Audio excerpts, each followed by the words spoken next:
Um,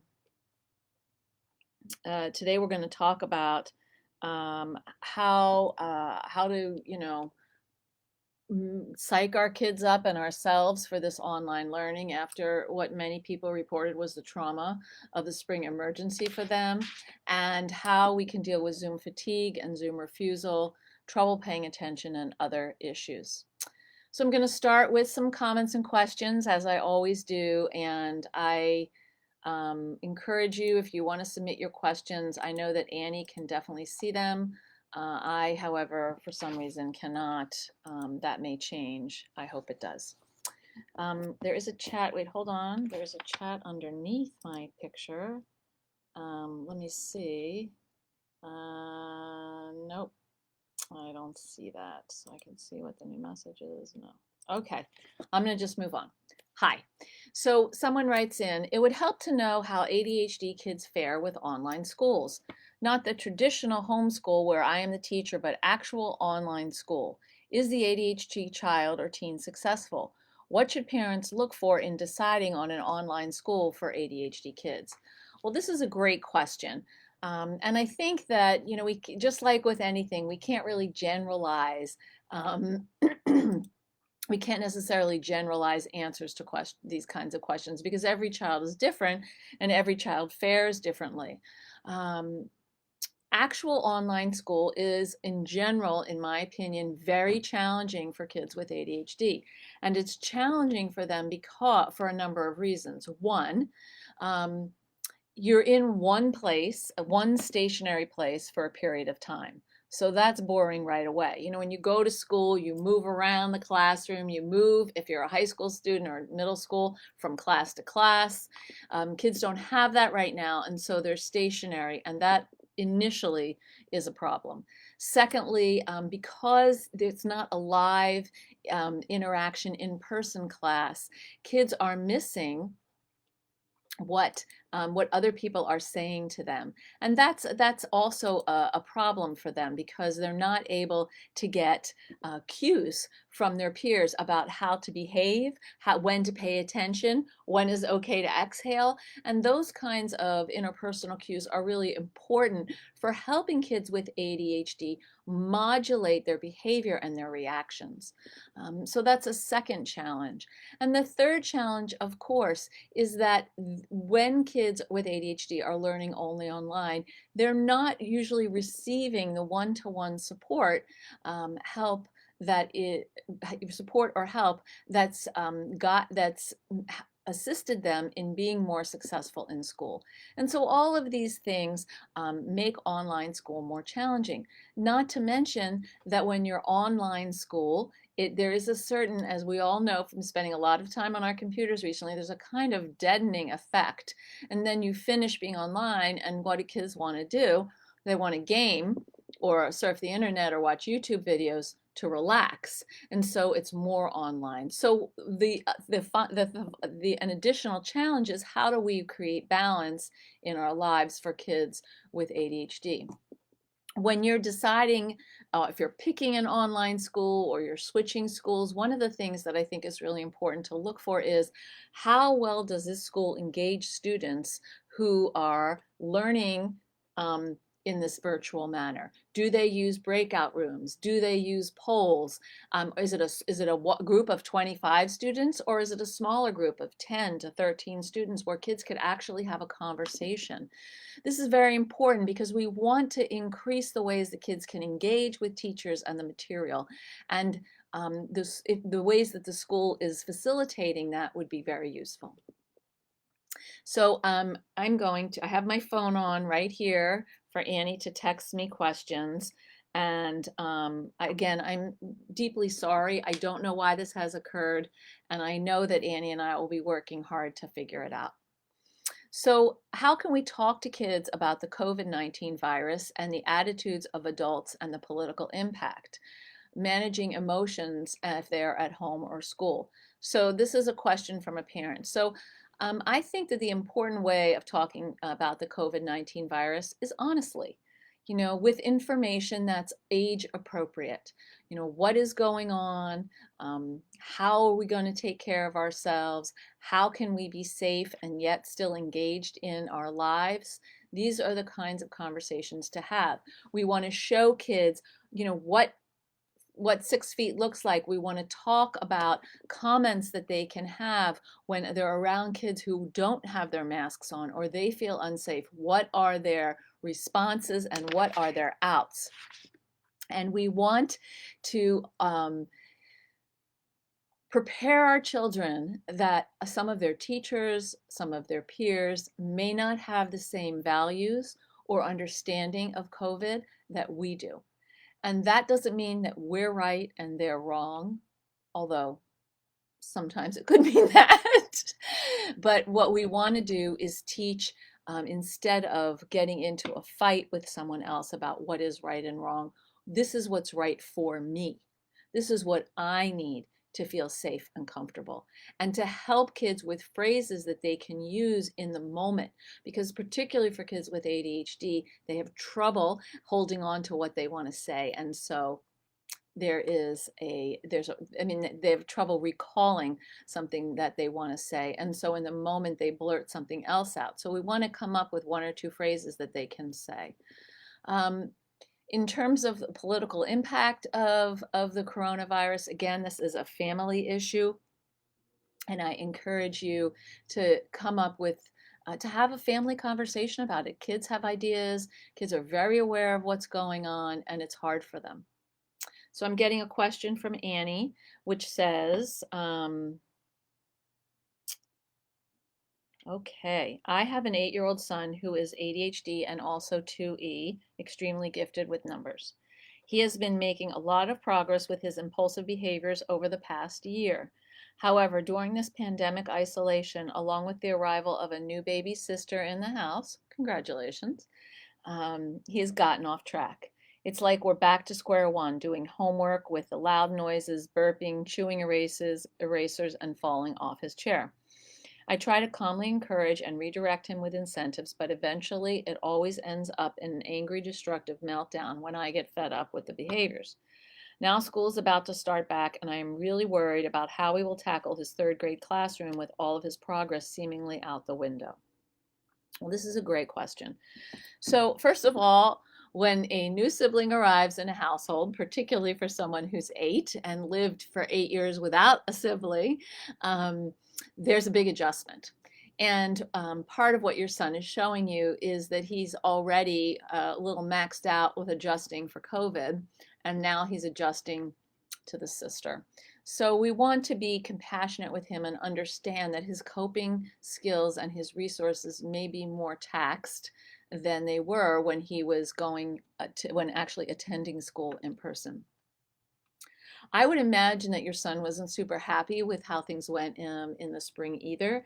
And so what I think would be useful is for you to be able to sit down with him and talk about what were some things that went well and what were some things that were challenge areas, and then pick one of those challenges or two of those challenges that you'd like to do differently, and then incorporate the things that were successful. He may need smaller amounts of time to study, and to pay attention. What I'm noticing a lot with kids with ADHD in the pandemic is that they have less attention, less ability to focus for the periods of time that they had before the pandemic started. And so we want to work with that instead of fight against it. And that's what we're talking about. We're going to go with some of the rhythms that he's showing you. Now, in terms of school, he's in 3rd grade. And I don't know if he gets a support at school, but maybe one of the things that you'd want to do is either arrange for him to do, if he gets support with school, to do his homework with the support teacher, or see if you can find a local National Honor Society high school student or a college student who could work with him on Zoom Live together in a private way. And so you could try to stay as much out of the school work as possible. I think he really needs you right now to be his mom. Getting a sibling is a really big deal, and whether he's showing that to you or not, it can be unsettling and cause insecurity. I would love to know what are some healthy ways for my son to maintain his social relationship with friends if the schools decided to go remote, needing some support around creating a visual schedule at home. Great question. So there are two questions in this one question. One is, how do you help kids maintain their social relationships with friends, even with remote learning? And two, how do you create a visual schedule that works? So I'm going to start with question one, the social aspect. It's critical, even if schools are not in session, that kids find ways to meet with their peers. And I imagine that many of you have been doing this already in the summer, finding ways for your kids to safely see friends with physical distancing, masks, etc. Those connections, that time where they're hanging out with people, have to be incorporated into your weekly schedule if school is remote, because kids really, really benefit from being able to be around other kids. They need that social time. They need those cues. They want to play. And even teenagers, can maybe, pull themselves together in a big circle in a park and just hang out, listen to music, have a snack 6 feet apart from each other. So, let's do a little bit of transition thinking here, and discuss with your son or your daughter or your kids, what are some ways that they're socializing that you would like to see continue into the fall, and what can you do to help facilitate that? The second question is support around creating a visual schedule. I'm really big fan of visual schedules. It's very useful for kids with ADHD because they can see what they have to do and you don't have to be a reminder machine. So when you create a visual schedule, there's a few tips. One, it can't be too complicated. Two, you might want to consider a whiteboard where something's up for a week and then comes down, and then another thing is up for another week if it changes. Or if it's the same, then you can maybe have 1 week that's decorated in one color, another week that's decorated in another color, just to keep it a little bit different and shifting. Visual schedules can be made up of photos, of words, of drawings, of arrows, and and boxes. And so sit down with your child and ask them, what do you think would help them follow a schedule? What kind of visual schedule makes sense? For some kids, it's just blocks going down. Different colors really help. For some kids, they want to have something more creative. So talk with your child about it and then try something out. This is a good time, if school hasn't started for you, to try out a sample visual schedule. And for the week right now. If school has started for you, this is a good time to try out a sample schedule. That we're just in the beginning, and every school is kind of struggling and trying to figure things out. So take some time to do a little experimentation. Okay, I have another question from Annie. We are a family of 5, all with ADHD, as well as other stuff, ASD, dyscalculia, dyslexia, anxiety, etc. What are your top tips or tools to help organize our life with all 5 at home all the time? Well, first I want to say, wow, that's a lot of energy and competing needs and volume and bodies. My heart goes out to all of you. This is a challenging time. What I want to suggest is this idea of a visual schedule. I don't think there's any way to go about it if you have 5 people at home who all have ADHD. And what I would encourage you to do is to break your days down into blocks. So not everyone has to do the same thing at the same time, but you have a work block 1, then a snack and stretch, then a work block 2, then lunch, then maybe work block 3 and you're done, or maybe another stretch and then work block 4. Everyone is working on their thing in that work block. Now, some younger kids may be an activity time for them. For some kids who are finished their work, what are they going to do during that time that won't be distracting for other kids? How can you be present if you are also working, and get some of your stuff done. Use screen time, free screen time wisely. You want it to support you, and you also want to be able to make sure that your kids are occupied if other kids in the house are working, rather than running around and yelling and stuff like that. I think the other thing that would be important to consider is family work time. So everybody's in the same place, if they can be, doing their work. For some families where everyone has ADHD, that's actually not possible. People need to be in separate places for it to be quiet. In that case, what are you going to do to sort of check in to make sure people are on task? Talk about what's going to work, because sometimes if if you knock on the door, your child will quickly go to the right screen, but you'll know that they're not actually on the right screen because they're not getting their work done. So sit down and have conversations with your kids that are appropriate according to their ages and their capabilities. Okay. My son's school will be fully virtual this fall, so obviously there is no option for him to see his teachers in person. And someone else writes, my 10-year-old daughter does not want to go back to the classroom and is only interested in online. Can you talk about strategies for managing learning fully from home? So for me, managing school fully from home means understanding and reevaluating what the goals are. What are the educational goals? What are the behavioral goals? And what are the emotional goals? And these will differ from child to child, and particularly based on their ages, and so and their abilities. So again, I can't emphasize enough the importance of having a family meeting or two during the course of a week when everyone's home, to talk about the process of being together and being home. Now, are you going to be able to have a 30-minute deep talk with your 10-year-old? Definitely not.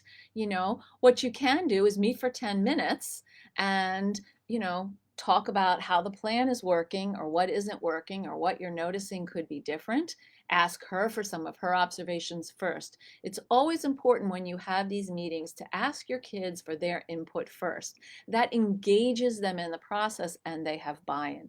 So when we talk about strategies for managing learning at home, my question to you is, how much is enough?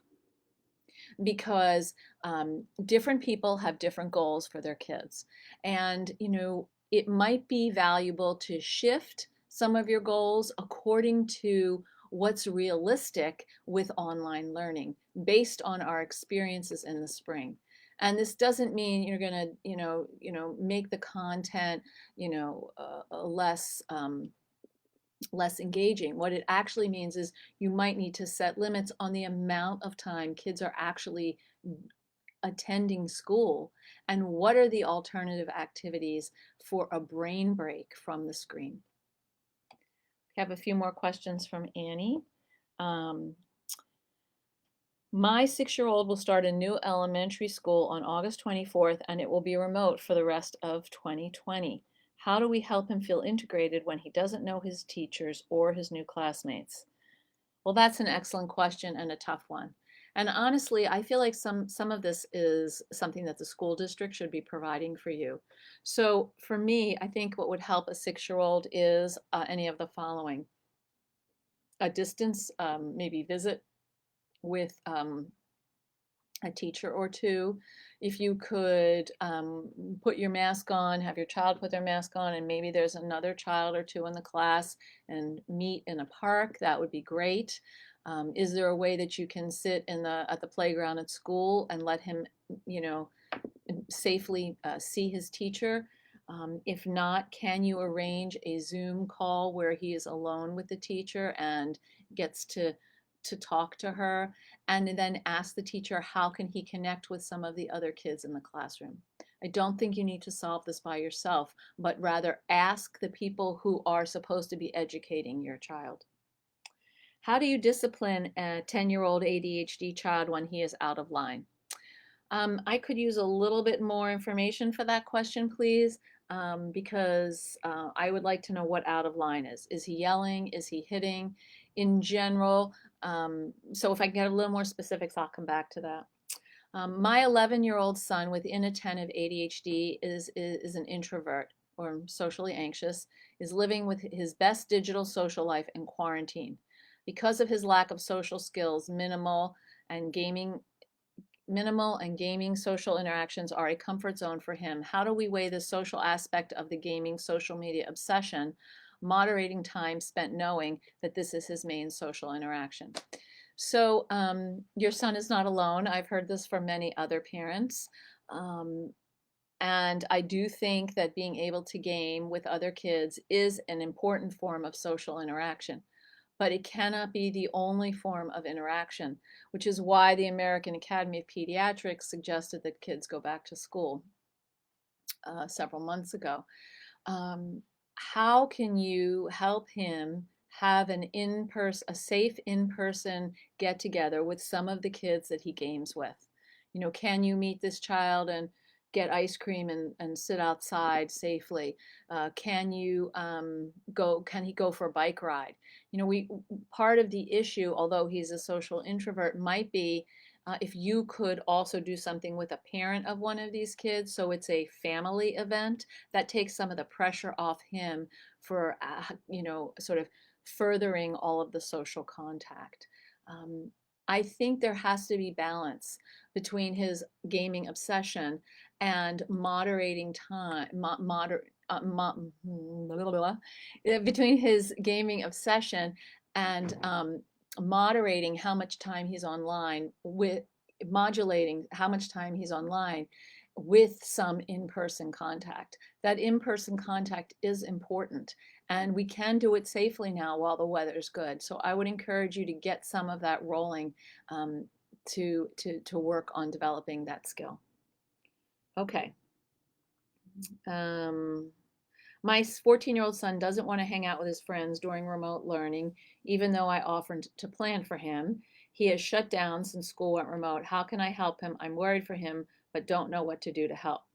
So when kids are shut down like that, I think it's super important that you arrange for a visit with their primary care provider, pediatrician person. My concern for kids like your 14-year-old son is that they're depressed. And a lot of kids mask, particularly kids with ADHD, they mask their depression with anger and oppositional defiant behavior. It's important that he get some kind of treatment.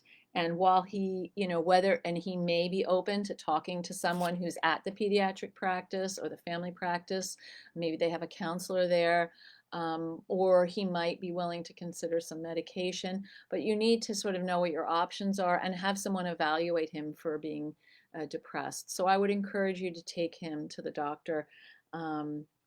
It's the shutdown that concerns me, and you're right to be worried, and he may not receive your help. So whose help could he receive?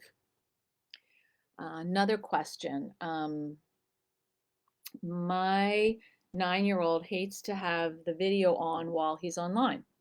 His teachers last year had a talk with him, but he still insists that he does not want it on. Could you explain to me what he tells you about not wanting it to be on? That would be very helpful for me. Thank you. This is a follow-up about the 10-year-old who's out of line. By out of line, I mean being argumentative, not accepting no answers. How do you make them stop arguing and accept no? Well, you can't make them actually do anything. You can create situations where kids want to participate and understand what the boundaries are. And for kids, a lot of kids with ADHD push the boundaries. They believe that if they negotiate hard enough, you will give in. And I don't know you, but if you have done that in the past, they push until you give in. Then what they've learned is I can keep pushing because you're going to give in. And so what I would do in this situation is essentially come up with an arrangement. When is no, there's a difference between a maybe and a no. And if it's a no, how can he deal your 10-year-old? How can your 10-year-old deal more effectively with that no? What are some behavioral choices they can make to calm themselves down?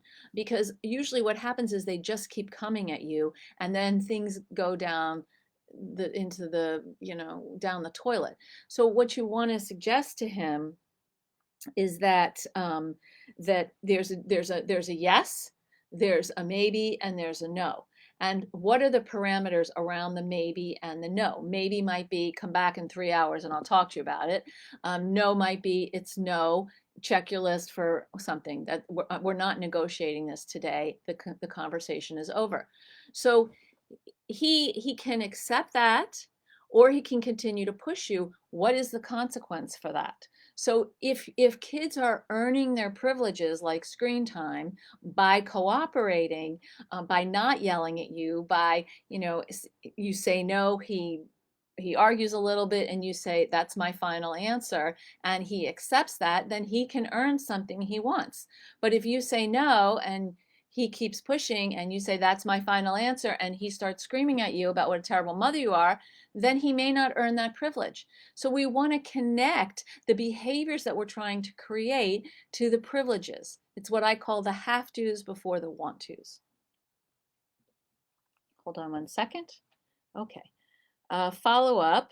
My 13-year-old son has always had many symptoms of ADHD, but I chose not to have him diagnosed or medicated because we were always fortunate to have excellent teachers that knew what he needed to succeed, and he's always done really well academically.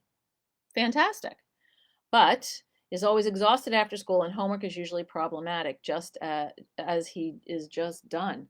Absolutely. Kids with ADHD spend all day, kids sometimes with learning disabilities as well, or kids who are HFA, high functioning autism, they spend all day working really hard to hold it together. And then when they come home, they're done. And now they have to do homework. So for kids like this, there have to be some academic accommodations where they can either have a study hall or a guided study hall or a supervised study hall or a learning support teacher where they can do the work while they're in school. And if they're taking medicine, it's still in their bodies. And then they can come home and actually be home. It's very important. Okay, I'm not finished reading this because it's a long one. Middle school has been better because of moving around to different classes, but the work required and organizational skills and lack of recess make it challenging. He got behind in February due to illness, and then COVID, and then distance learning started. I had a meeting with his teachers just before school shut down and handed them paperwork for an ADHD evaluation. We have an appointment with the pediatrician a week before school starts, where the current plan is to stay in the same classroom all day, including lunch. I'm very concerned about that setup for him. So my question is, if the doctor wants to prescribe ADHD medication, should we start at the beginning of the year or see how he goes with the setup and goes from there? I might want to ask your kid what he wants. He may have some anxiety about this, and being in the same classroom all day sounds hard, including lunch. I'm not sure how schools are going to do that, but I think that I would want to talk to your son about it, and he might be interested in trying medication because he wants to be a different kind of learner, in which case it would be worth trying it even in this new situation. I'm always surprised at how kids are willing to and interested in figuring out how they can be their best selves, right? They don't want to be someone who's not succeeding. It doesn't feel good. So I would talk with him about that and with the pediatrician openly in the appointment. What about college student not looking forward to the start of his second year when he shut down last spring and shifted to fully online coursework? Oh boy, college students, we could do a whole Facebook Live with my comments working for college students. My heart is breaking for college students. It breaks for all the students, to be perfectly honest.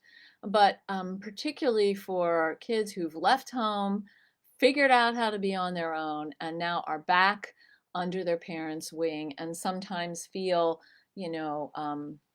over controlled or infantilized by that. They don't want to be there. Their parents don't really necessarily always want them there. So I think it would make sense that your college student isn't looking forward to another year of remote learning, because really, what does your college student want to do? Be on campus, be with friends, not be supervised by you or even within your purview. It would make sense to me to have a conversation about areas where he can, or she can, oh, it's a he, can exert his independence appropriately. And perhaps it might be better for him if he doesn't go full time online. Maybe it would help if he worked part-time and then took 2 classes. A full four college classes online is a lot. It's a lot, and it's not very, it's not necessarily very stimulating. It doesn't encourage a kind of creative thinking that a lot of kids really like about being in person.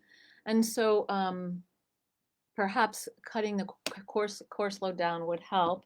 I also encourage him to, reach out to his school and ask them, what are some of their recommendations for kids who are struggling with online classes.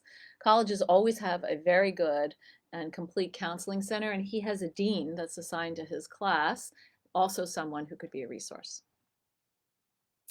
My 12-year-old hates school. Really sorry to hear that. Refuses to do anything. He has ADHD and anxiety. He's always angry. Well, yeah, because he has to spend every day doing something he hates, school. So when kids really hate school, I always have so many questions for them, but including like, what do you hate about it? Um, what makes it hard? What's the fun part of the day? Is there anything in the day that you look forward to? Even if it's going to your locker. Um, he's refusing to do anything because he likely doesn't is struggling with all the executive functioning skills that are related to actually getting stuff done, right? He may not be particularly organized. He may feel overwhelmed. He may have trouble with processing speed or working memory or emotional control. And so what we want to do again is break things down for kids who really hate school and particularly hate online school. We want to do the same thing that we do when we talk about procrastination. We want to break things down into small enough pieces so they can feel like they are accomplishing something and getting somewhere. Most of the time, kids hate school, A, because it's boring, but B, because they don't feel like they're good at it. So we want to try to isolate something that your child's good at, and to also realize that he may have the kind of brain that is not, well suited for traditional school.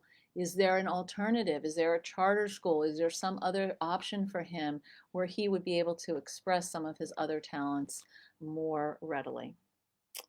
And that is the last question, and we are at 4:43, 2 minutes before I want to start. If you have any more questions, please send them, please post them.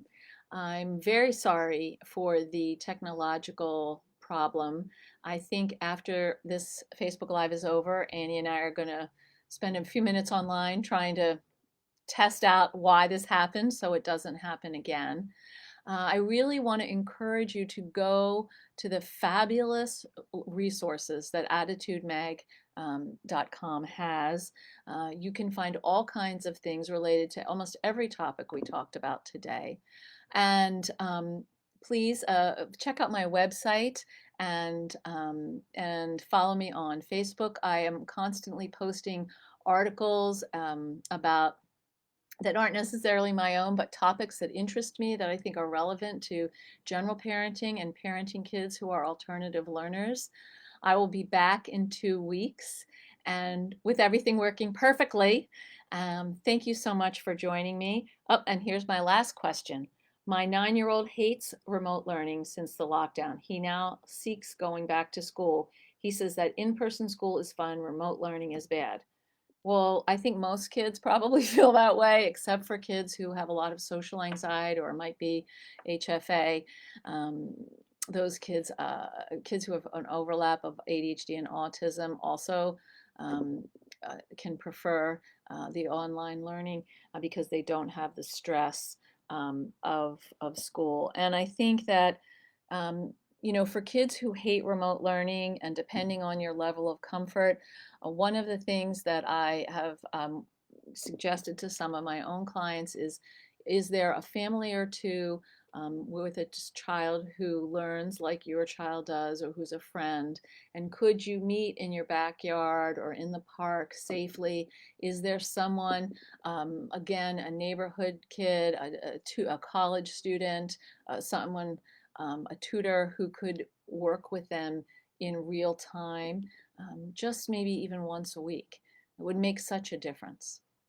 And the final question is, how do I work with my own anxiety? Thank you, parent, for asking this question. Around my 11-year-old with ADHD, anxiety, attachment disorder, SPD, getting farther behind. He is not able to keep up academically with his school remotely. As you noted, he needs me to be his mother, not his teacher. I know all kids are different, but is there some hope that they will be able to catch up in the future? When I am anxious, of course, he is too. So I want to commend you for noticing how your anxiety affects your child. So we're in a two-way street with our kids. Their anxiety affects us, and our anxiety, of course, affects them. So your child is falling behind. I imagine that schools are going to have to bring kids up to speed, kids who are not suited to this particular type of learning. And so uh, it would be important for me if I were his parent to make sure that he has a 504 or an IEP so that he's getting some one-to-one support every day. He needs more support. And if you can afford it, I would encourage you to try to get a tutor if in addition. So you can be much more of his mom and not necessarily his school supervisor. Or you can decide, I'm going to supervise this part of his education, but not these parts. Try to figure out where, what works best. Perhaps you're going to supervise the things he likes to do, and you hire someone, if you can afford it, to do the parts he doesn't. If you can't afford to hire someone, talk to your school about providing that person for you. I want to remind you, I talked about this last week. Honor Society students in high school and colleges are looking for community service. This is a great community service to be able to tutor and help younger students. One person had the long question about diagnosis and medication. Thanks so much for your input. I agree with giving my son some choices now that he's older and he wants to try it, so we will see what the doctor says. Wonderful. I wish you all a healthy and safe 2 weeks. I know this is a very turbulent time for families. As I said earlier, my heart goes out to all of you.